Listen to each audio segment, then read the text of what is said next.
ঢাকা বিশ্ববিদ্যালয়ের কেন্দ্রীয় মসজিদের পাশে আছেন আমাদের সহকর্মী ফাহিম ইউসুফ।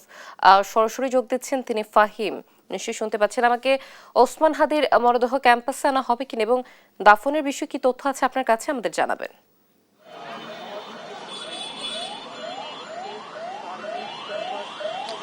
অতসী, আমরা এখন আছি রাজধানীর যে ঢাকা বিশ্ববিদ্যালয় রয়েছে, ঢাকা বিশ্ববিদ্যালয়ের ঠিক পাশেই যেখানে কাজী নজরুল ইসলামের সমাধিসৌধ রয়েছে, সেই ঠিক তার সামনে।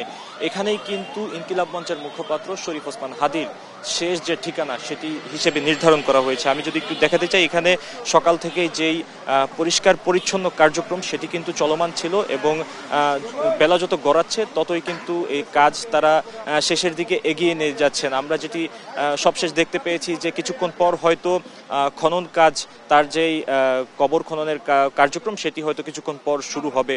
এখন পর্যন্ত আমাদেরকে যেটি জানানো হয়েছে, গতকাল গভীর রাতে কিন্তু শরীফ ওসমান হাদির বড় ভাই এখানে এই যে কবরের আশপাশের যে জায়গা এগুলো কিন্তু পর্যবেক্ষণ করে যায়। এরপর থেকে কিন্তু এই যে ভোর থেকেই এই কবরের আশপাশে পুরো সমাধি স্থলকে ঘিরে কিন্তু এক ধরনের আয়োজন যত সময় গড়াচ্ছে ততই কিন্তু বৃদ্ধি পাচ্ছে।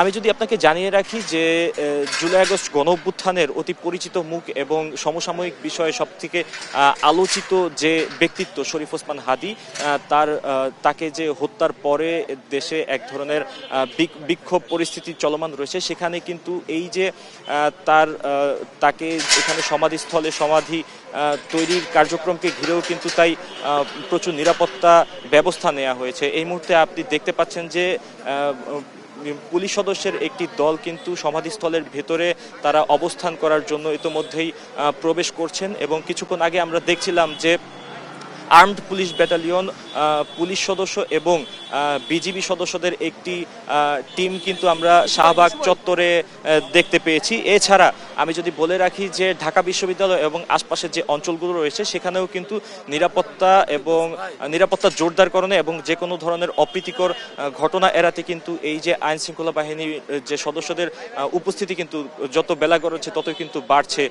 এছাড়া গতকাল থেকে আমরা এক ধরনের সংবাদ কিন্তু সামাজিক যোগাযোগ মাধ্যমে আসছিল, যেমনটা আপনাকে একটু বলে রাখি যে এই শরীফ ওসমান হাদির যেই সমাধিস্থল অথবা এই যে জানাজাকে ঘিরে কিন্তু একটি বড় লোক সমাগমের একটি ধারণা করা হচ্ছে এবং সামাজিক যোগাযোগ মাধ্যমে কিন্তু সেটি ব্যাপক আলোচিত অবস্থায় রয়েছে। তাই কিন্তু এই যে ব্যাপক জনসমাগমে যে কোনো ধরনের অপ্রীতিকর পরিস্থিতি এগুলো মোকাবেলায় কিন্তু এক ধরনের বাড়তি নিরাপত্তা ব্যবস্থা নিতেই এই যে আইন শৃঙ্খলা বাহিনীর উপস্থিতি সেটি কিন্তু যত বেলা গড়াচ্ছে ততই কিন্তু বৃদ্ধি করা হচ্ছে। এই ছিল আমার কাছে রাজধানীর ঢাকা বিশ্ববিদ্যালয় অঞ্চল থেকে সর্বশেষ তথ্য।